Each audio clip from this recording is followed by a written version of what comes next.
i ulicę Kościelną, i ulicę Myjską zamierzaliśmy realizować wcześniej, z wiadomych Państwu przyczyn przesunięte te terminy z 2010. Firma, wystartowaliśmy w konsorcjum.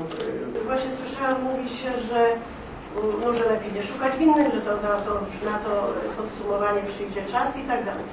Coś mi się tak zaczyna wydawać, że za chwileczkę dowiemy się, że to kupcy są nieudolni, nie potrafili w trudnej sytuacji sobie poradzić. W związku z tym pewnie są inni. Mi nie chodzi o to, żeby tutaj kogoś na szubienicy wieszać, ale konkretnie powiedzieć, że ktoś podjął tę decyzję, żeby zaczynać ten remont równocześnie we wszystkich miejscach. Czy burmistrz wie o tym na przykład, że przez 2 dni nie było dojazdu do szpitala, że karetki po lesie jeździły na sygnale? Więc to są takie rzeczy, które ktoś musiał tę decyzję podjąć, przecież nie firma, nie przedsiębiorca, ktoś musiał powiedzieć start, ktoś musiał tę szaloną decyzję podjąć. Ja starałam się szukać w Polsce innego takiego miejsca, gdzie by burmistrz jakoby swoją nieodpowiedzialną decyzją działał na szkole swoich firm, swoich przedsiębiorstw. Nie znalazłam. W ostatnich dniach okazało się, że jest jeden o równej fantazji, jest to burmistrz Zakopanego, który też wszystkie swoje główne ulice rozkopał. Także tu jest następny dowód na to, że Kaszubi i Górale mają coś wspólnego ze sobą. Naprawdę się bardzo cieszę, że taka inwestycja jest możliwa. Nie wiem dlaczego. Na pewno by do tego potrzebno bardzo dużo starań, aby zyskać tyle wyszło. I za to naprawdę chcę podziękować, bo jestem przekonany, że na końcu będzie to bardzo ważne. Owszem, jak przeprowadzę takie gigantyczne prace, jak tutaj w Koszalinie, będą postąpić problemy, które się dopiero pokażą podczas pracy. To trzeba też moim zdaniem uwzględniać.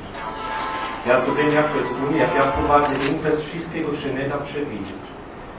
W tym momencie, moim zdaniem, to nie ma dużego sensu teraz szukać winnych, tak jak jeden pan tu mówił, tak i tak stąpi moment, że to będzie tak zbadane, kto co źle zrobił. W tej chwili musimy się starać, aby wyjść z sytuacji, to znaczy jak najszybciej skończyć te prace, przede wszystkim w tym roku, czy to jeszcze nie ciągle do przyszłego roku.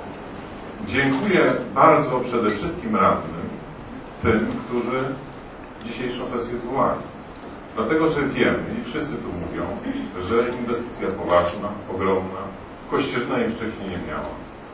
A ja chciałbym przypomnieć trochę historii, że wszystko, co się na ten temat toczyło, było konsultacją, ale w formie informacji. Myśmy dostawali tylko informacje. Nas, jako tych użytkowników, nikt nie pytał, czy to będzie dobre, czy to w taki sposób będzie. Dzisiaj Werner zapewnia, że będzie fajnie. Ja nie wiem. Nie jestem przekonany. Ja ze swojej strony bardzo dziękuję, że pan burmistrz odważył się zrobić tą inwestycję. Bo ta inwestycja była już planowana przy pierwszej radzie, gdzie tam zasiadał. Żeśmy myśleli o tym, ale nie udało się. Grom z nieba od razu padł. I jeszcze raz dziękuję, że pan się odważył. Ale my byśmy w ten sposób nie robili, ażeby nie było planu konkretnych pojęć o budowie. Twierdzę, że inwestor nie pomyślał o tym, że trzeba myśleć o tym, w jaki sposób to wykonać.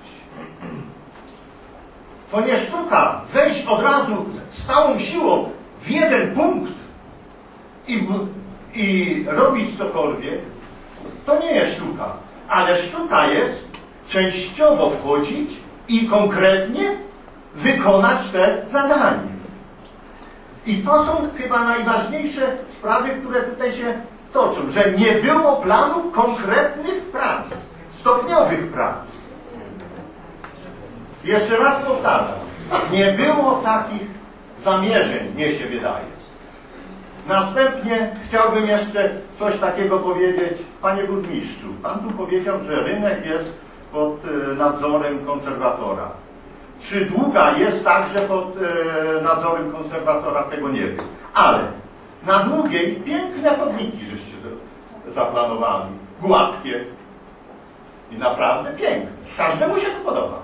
Dlaczego taki sam styl chodnika nie mógł obejść koło rynku?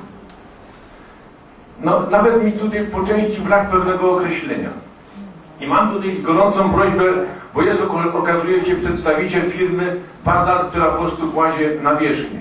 Proszę pana, od pana wszystko będzie zależało, czy to będzie wyglądało porządnie, czy nie będzie wyglądało porządnie. Bo to, co zostało zrobione pod ziemią, to tego nikt nie będzie widział. A na dzień dzisiejszy niestety to, co jest na rynku, czy to, co zostało już położone po części na długiej, to jest naprawdę położone gorzej niż było stare. A my jako po prostu mieszkańcy tutaj zostaniemy.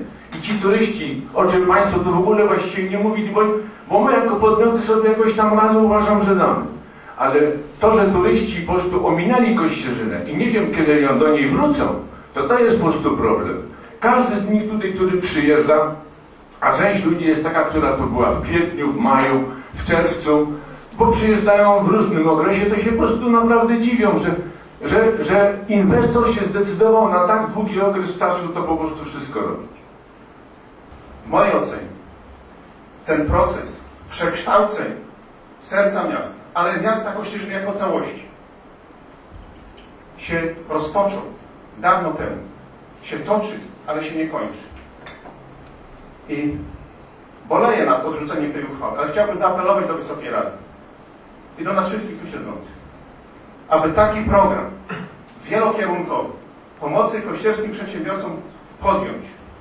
Bo, mili Państwo, czekają nas ogromne wyzwania. Ogromne. Ja nie chcę mówić o bieżącej sytuacji kryzysowej, bo ona z pewnością nie ułatwia porozumienia w tej sprawie. Ale chcę zwrócić uwagę na jedną rzecz. Każdy projekt, także z tych projektów, które są dzisiaj realizowane, ma tak zwany wkład własny. On się różnie kształtuje, ale to najczęściej jest 25, 30, a bywa, że i 50%. Oczywiście w wyjątkowych sytuacjach, tak jak na ulicy Skłodowskiej, trafiają się projekty dofinansowane na poziomie 80 kilku procent. A to jest rzadkość. To jest rzadkość. Szanowni Państwo, za moment, kiedy po wielkich bólach i z ogromnym wysiłkiem te inwestycje się zakończą, powstanie pytanie, co jeszcze potrafimy zrobić?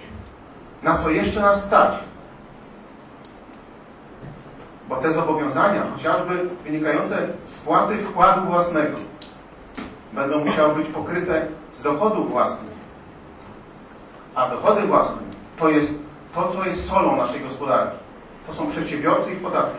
Ja podpisywałem się pod tym projektem, byłem za i naprawdę uważam, że to, że ta uchwała nie przeszła, to jest po prostu jedna z gorszych sytuacji w tej kadencji, ponieważ ta uchwała tak naprawdę dawała tylko nadzieję tym przedsiębiorcom, że miasto wyciągnie w ich stronę rękę.